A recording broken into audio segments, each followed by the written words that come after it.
Good Tuesday afternoon. I'm Dr. Martha Buchanan, Senior Director and Public Health Officer here at the Knox County Health Department. Our moment of gratitude today is dedicated to those fighting mental illness.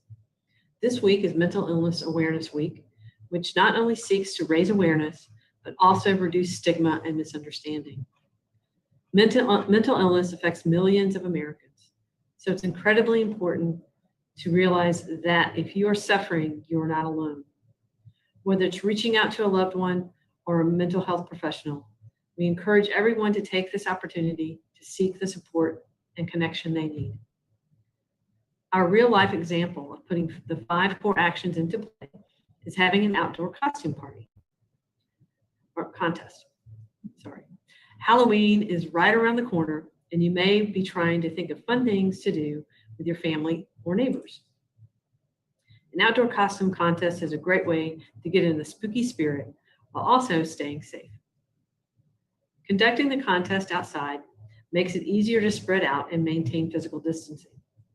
Even so, for added protection, consider adding a cloth face covering as part of your costume. However, it's important to realize that a costume mask is not a substitute for a cloth face covering. And you shouldn't wear a costume mask over your cloth face covering because it makes it harder to breathe. Just stick with a cloth face covering. Some retailers are selling creative Halloween-themed cloth face coverings or face masks that would make the perfect addition to any costume.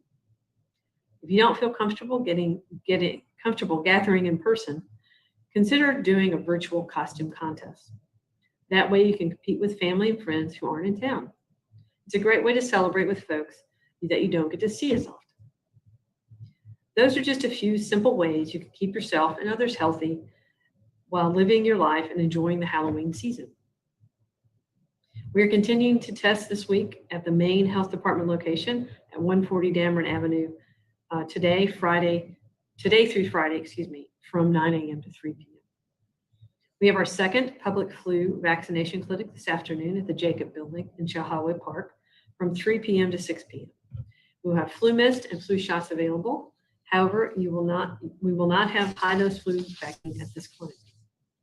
Vaccine will be given at no cost to the individual, but we do ask if you have insurance that you please bring your insurance card. Now we'll move into the local situation. We have 114 new confirmed cases since yesterday's report, giving us 10,368 confirmed cases of COVID-19 in Knox County since March. Additionally, we have 448 probable cases.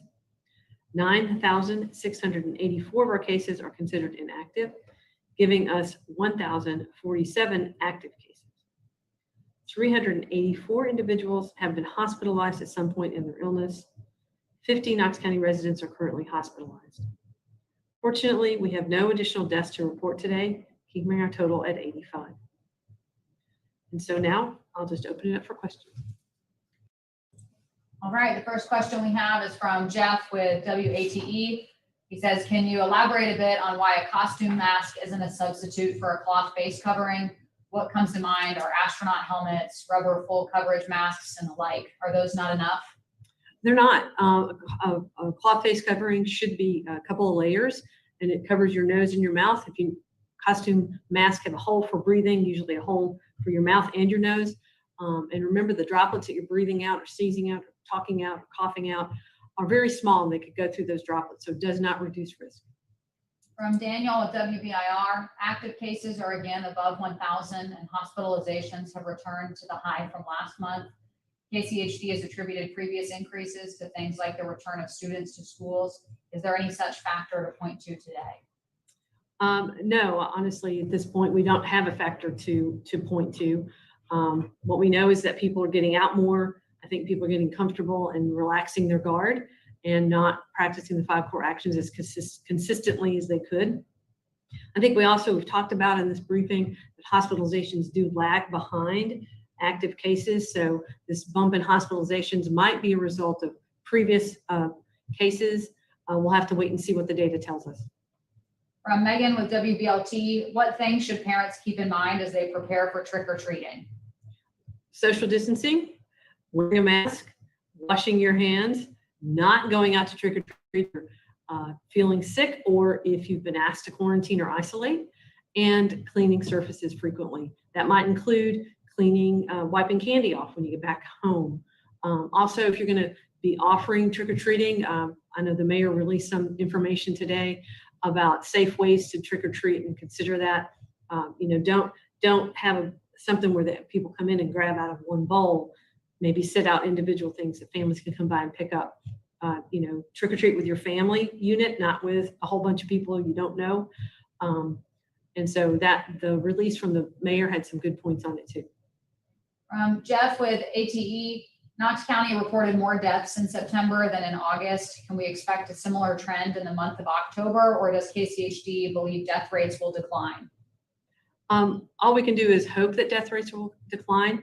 We've been fortunate to have a low death rate here in Knox County, although we have reported more deaths than we'd like to see. Any death is unfortunate. We'll just have to see what the data shows us. From Vincent with the Sentinel, within the past 2 weeks, you have mentioned that parents and students have been avoiding getting tested. Has this continued? I think anecdotally from our staff, we're hearing that people don't want to continue not to want to be tested. And we're actually being told by students at UT that they're not getting tested. So we're getting those reports from the students themselves. And his related question was, are you still getting resistance from parents, students, or others? We continue to have challenges in working with our schools and parents and even university students to get the information that we need. People are reluctant to share information with us. I'm not sure why, for lots of different reasons. But I want to encourage anybody who's listening to, when we call, we're calling to help protect your family and your community, and reduce the risk of other people getting sick in your child's school or at your church or wherever it may be. And so please talk to us and give us the information we need so that we can protect others. From Brian Hornback, President Trump's use of trial treatments appears to have worked rather quickly. Can anyone utilize trial treatments? I don't believe so. I'm not sure of all the limitations on the drugs that are out there, since we don't treat COVID here at the health department. That's probably a better question for hospital practitioners who do actually treat COVID patients. And Vincent clarified when he was saying resistance, he meant contact tracing, which is, I believe, how you were answering the question. That's what I was referring to. Yes. And then Jeff with WATE, do you have any guidance for haunted houses specifically? Recent years have brought a trend of performers getting very close to guests in these attractions. Are you in contact with these operations, and do you have advice for them? My advice to them is follow the 5 core actions. Make it as scary as you want to, as long as you follow the 5 core actions. So figure out a way to do that and have a haunted house with the 5 core actions. Also from Jeff with WATE, can you shed some light on the change in CDC language when it comes to airborne droplets and physical distances? So when we look at the data, what we know about the data, the majority of cases, and the CDC says this, the majority of cases of COVID are passed by close interactions with folks that you have regular interactions with, or closer interactions for a long period of time, through droplets. That's the majority of cases. In certain situations where people are in close contact and there's poor ventilation, the virus can linger. So if you have so that's why we encourage people to open windows, make sure your HVAC systems are working well.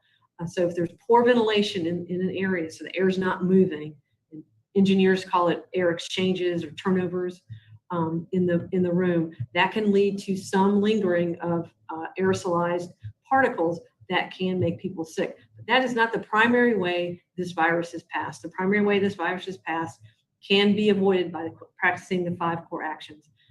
So continue to practice those 5 core actions, and you will reduce your risk of getting COVID.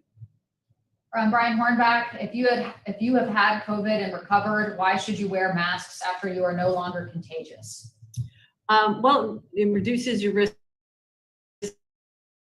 of getting reinfected.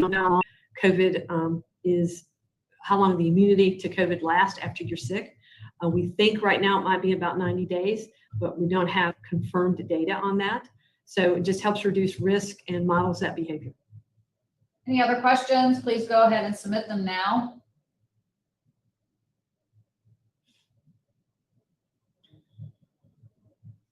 All right, I'm not seeing any other questions come in, so thank you all for your time, and we will see you again for our briefing on Thursday at 12:30. Have a good rest of your day.